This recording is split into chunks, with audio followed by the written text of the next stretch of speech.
masjid yang ada kubur.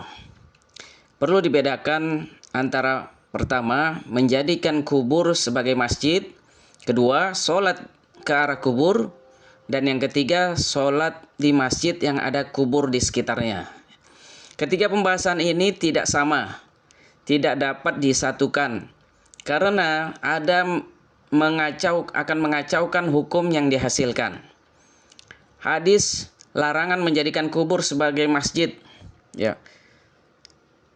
Allah Subhanahu wa taala melaknat orang Yahudi dan Nasrani karena telah menjadikan kubur nabi-nabi mereka sebagai tempat ibadah. Hadis riwayat Bukhari dan Muslim. Apakah makna hadis ini tidak boleh sholat di masjid yang ada kubur? Pendapat Imam Abu Hasan Al-Siddi, yang dimaksudkan Rasulullah SAW dengan itu, ia memperingatkan umatnya agar tidak melakukan terhadap kuburnya seperti yang dilakukan orang-orang Yahudi dan Nasrani terhadap kubur para nabi mereka. Mereka telah menjadikan kubur nabi-nabi mereka sebagai tempat sujud. Apakah dengan bersujud di kubur karena mengagungkan kubur atau menjadikan kubur sebagai arah dalam ibadah atau sejenisnya?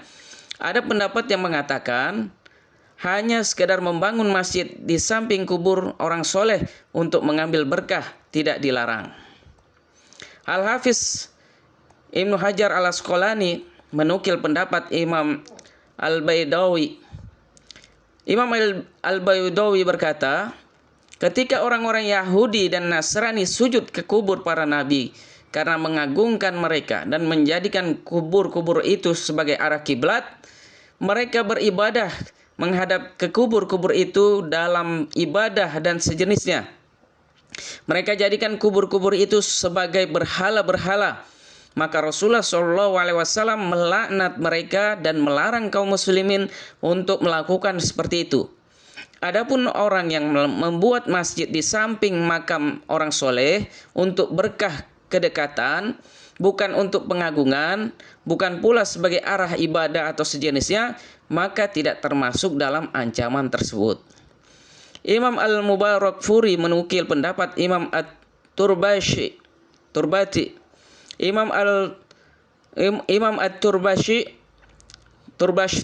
berkata, ini adalah solusi terhadap dua perkara. Pertama, orang-orang Yahudi dan Nasrani sujud ke kubur nabi-nabi mereka karena pengagungan dan niat ibadah. Kedua, mereka mencari kesempatan beribadah di kubur para nabi dan menghadap ke kubur-kubur itu dalam ritual ibadah. Menurut mereka, perbuatan itu agung di sisi Allah karena mengandung dua perkara. Ibadah dan sikap berlebihan dalam mengagungkan para nabi. Kedua, cara ini tidak diridhoi Allah Subhanahu wa taala.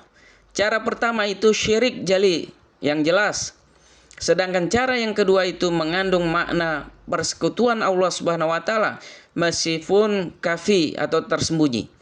Dalil celaan tersebut terhadap dua perkara itu adalah sabda Rasulullah SAW, janganlah kalian jadikan kuburku sebagai jalan berjala.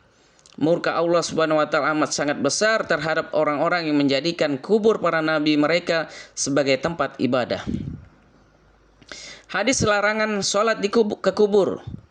Dari Abu Marsad Al-Ghonawi, ia berkata, saya mendengar Rasulullah SAW bersabda, janganlah kamu sholat ke kubur dan janganlah kamu duduk di atas kubur. Hadis riwayat Muslim. Pendapat Imam Syafi'i, Imam Syafi'i dan para ulama mazhab Syafi'i berpendapat makruh hukumnya sholat ke arah kubur. Apakah mayat itu soleh atau tidak? Atsar dari Umar, sholat menghadap kubur tidak batal. Makna kalimat makruh sholat di kubur mengandung makna jika sholat di atas kubur atau ke arah kubur atau di antara dua kubur. Dalam hal ini ada hadis yang diriwayatkan oleh Imam Muslim dari jalur riwayat Abu Marsad Al-Ghonawi. Hadisnya marfu. Janganlah kamu duduk di atas kubur dan janganlah sholat ke arah kubur atau di atas kubur. Hadis ini bukan menurut syarat hadis ini bukan menurut syarat Imam Bukhari. Ia sebutkan di awal bab. Disebutkan bersamanya atau satu atsar dari Umar yang menunjukkan bahwa Umar melarang melakukan itu, namun tidak mengandung makna bahwa sholat tersebut batal. Atsar tersebut dari Umar, bahkan kami meriwayatkan secara bersambung dalam kitab sholat, riwayat Abu Nuaim, guru Imam Bukhari, lafaz, ketika Anas sholat ke arah kubur, Umar memanggilnya dengan mengatakan, "Awas kubur, kubur." Anas menyangka Umar mengatakan bulan karena kemiripan bunyi kalimat kubur dan bulan, antara kobar dan komar, kemiripan. Ketika Anas melihat bahwa yang dimaksud Umar adalah kubur, maka ia pun melewati kubur itu dan melanjutkan sholatnya. Ada beberapa jalur riwayat lain yang telah saya sebutkan, yaitu Al-Hafiz Ibnu Hajar jelaskan dalam Ta'liq At-Ta'liq, di antaranya jalur riwayat Humaid dari Anas.